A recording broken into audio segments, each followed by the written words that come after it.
Guys, these changes are massive, and I don't know if it's a good thing or the worst idea Zenimax has ever had. But I mean, hey, Power Slam's getting a lot of buffs, so I don't know if I can complain. How's this, Squidward? It's beautiful! Hello, ladies, gentlemen, others. Hope you're all having a great day today. It is your fellow Kuro here, with a quick video to talk about the combat preview that Zenimax just posted, and share with you guys some of my thoughts about it.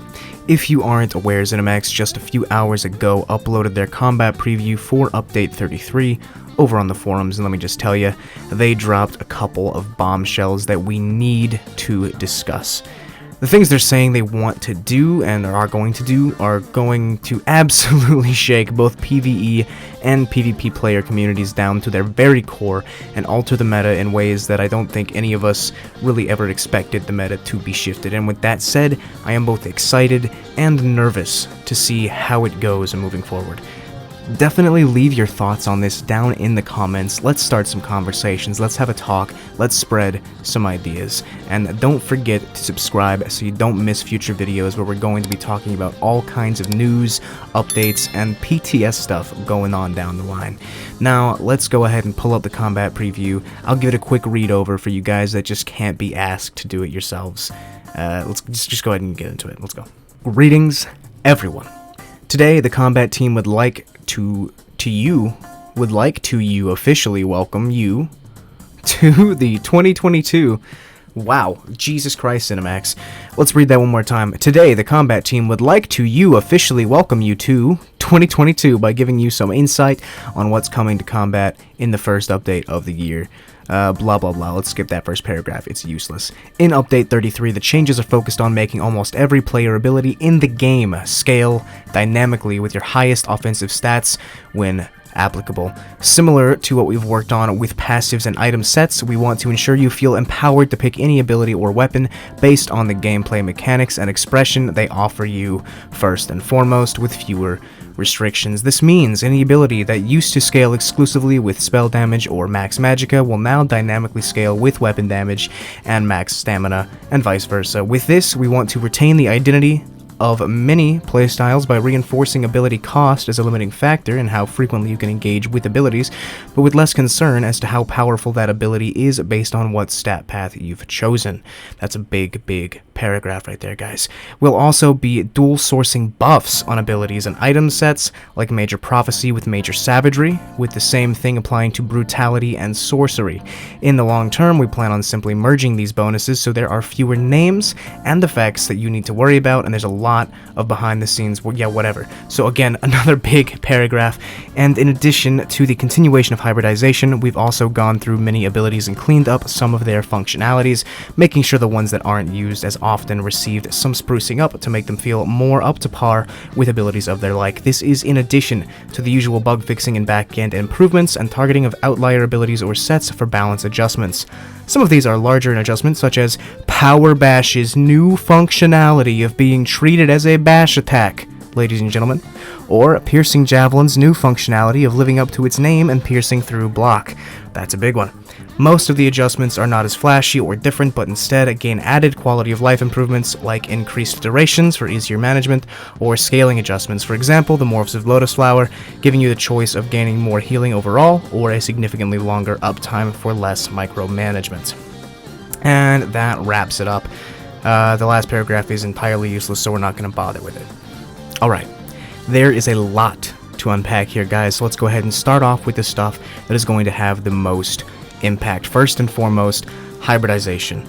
They've really been pushing this for a while now, and I'm sure a few of you guys might have seen this coming. I know I definitely expected it might happen, but they are finally pushing through with this massive change and making most, big air quotes here, most abilities scale off of the highest offensive stats. That's big, very big, and could potentially have massive consequences when it comes to balance. This change means players may gradually swap from the typical stamina and magicka archetypes over to a more straightforward hybrid layout using the most effective skills possible. So instead of seeing the typical magicka Dragonite, stamina Dragonite, we're going to get to a point where people are now just a Dragonite. Now, this change is kinda weird because it is both opening up a lot of possibilities for new and interesting things and combos, while also pigeonholing classes across the board into using almost identical skill layouts no matter whether they are stamina or magicka. We're going to see things like stam DKs, spamming coagulating blood, magicka specs using vigor, potentially stamina specs using things like damage shields, and all kinds of other crazy changes. And they're just going to make sure that builds going forward utilize the most optimal skills for that class. So I think it's going to give people the freedom to do a lot of weird and exciting things, but a lot of people are probably not going to do that and are just going to stick to what is statistically the best. In the end, we'll just have to see what abilities fall under the category of most before we really know what kind of impact this will have. There are good and bad sides of the same coin here, so let me know what you guys think about this part down in the comments below, because I want to know. Now, going hand in hand with that is yet another hybridization change where they are going to be making 4 buffs a lot more universal, very hybridized, hybrid-y. I don't know how to explain that really. Basically, if something that you are using gives you major brutality, if it gives you spell damage, if it gives you weapon damage, it's now going to give you both. So things like Rally are going to give you both major brutality and major sorcery, Degen, major sorcery, major brutality, and same thing for crit skills. So Mage Light, weapon crit, spell crit, Camo Hunter, spell crit, weapon crit. That's going to be a really interesting change, and it's going to bring pretty big alterations to the way a lot of characters are played and the way their skills are laid out, I'm pretty sure. Either for the better or the worse, I don't know. I do know we're going to see a lot more people using Camo Hunter. We already see mag specs slotting that skill in, but it's going to be even more common in the future, and I do feel like it is kind of taking away from the identity of a lot of classes, while also adding to the identity and just letting you be a little more crazy and wacky. And I'm very, very conflicted on this, and I don't know exactly how to feel. But yeah. Now lastly, they do mention a few skills in particular that I would like to just talk about with you guys because they are pretty relevant to me. First of all, they mention my baby Power Slam. They say right here, plain as day, that Power Slam is going to be considered a bash attack. That has a big, big implication for damage. First off, assuming that they are not going to be changing the actual numerical damage of the skill, but just the type of damage that it provides, this would imply that you will be able to amp the absolute shit out of your Power Slam tooltips with a little bit of tricky set choices and glyphs, or even just some armor weight choices even. Deadlands Demolisher alone will add roughly 1000 damage, and Infused Bash Glyph will add 550 per. There are even passives in the heavy armor skill line that increase your bash damage by a percentage up to 21% based on how many heavy you are wearing. You get a flat 1500 damage from the sword and shield passives themselves. There's a CP passive. There's going to be a crazy amount of potential for damage on Power Slam. And my Power Slam build was already doing big damage to begin with, so I can't wait to get on the PTS with you guys on Monday when it comes up and mess around with some Power Slam stuff and let you guys know how I feel about it. I really, really, truly hope that they do not nerf the damage of the skill to account for this, and potentially balance it in, rein it in, make sure it's not too crazy. But if they don't, if they do not change it, I think we're going to have a lot of options for sword and board builds going forward, and I'm very excited to see how it goes. Next skill we need to talk about is Javelin for the Templars. Now, this may piss some people off. It looks like they're going to be making Javelin go through block, which is pretty big. People are already very, very upset with Magplars when it comes to dueling, because they are just absolutely insane, both offensively and defensively. Very hard to kill, very hard to stay alive against, but now they are going to be able to stun you through block, basically eliminating all counterplay in a one-on-one situation if they decide to take that skill. Fighting Magplars is going to be very, very annoying for a lot of people now. It already was, it's going to be even worse. However, I've always said that the game should not be balanced around duels and should focus more on real PvP, that being open world, battlegrounds, IC, all that good stuff. And in that regard, I do actually like this change. Or at least to a degree. It does have some problems. I think it'll do a good bit to help Stamplar be more effective offensively, on top of the hybrid changes giving Stamplar access to a better offensive and defensive kit. I also am really happy to think about trying the Javelin on my ranged Magic Templar setup.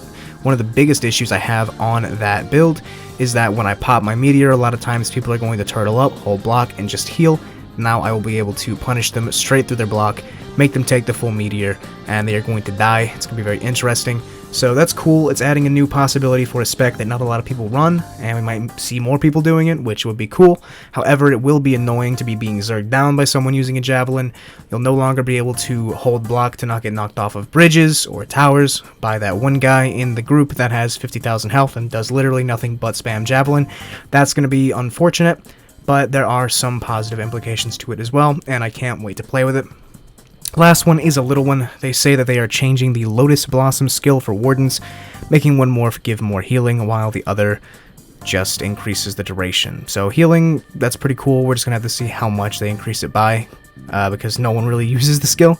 There's not exactly room on a lot of Wardens for it, and it doesn't do enough to really warrant using, but if they increase it a good bit, you might see it popping up more and more. Only time's really going to tell. But yeah, guys, that is everything. That is everything they talk about in this combat preview, as well as some of my thoughts on those changes. What do you guys think? Do you guys think these changes are great? Do you love them? Do you hate them? Let me know. Let's talk.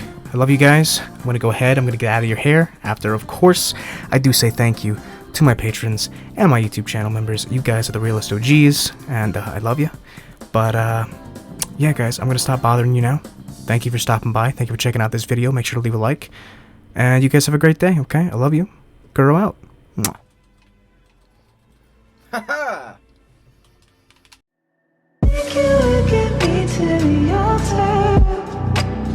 I could follow you while it talk that means what that you wanted.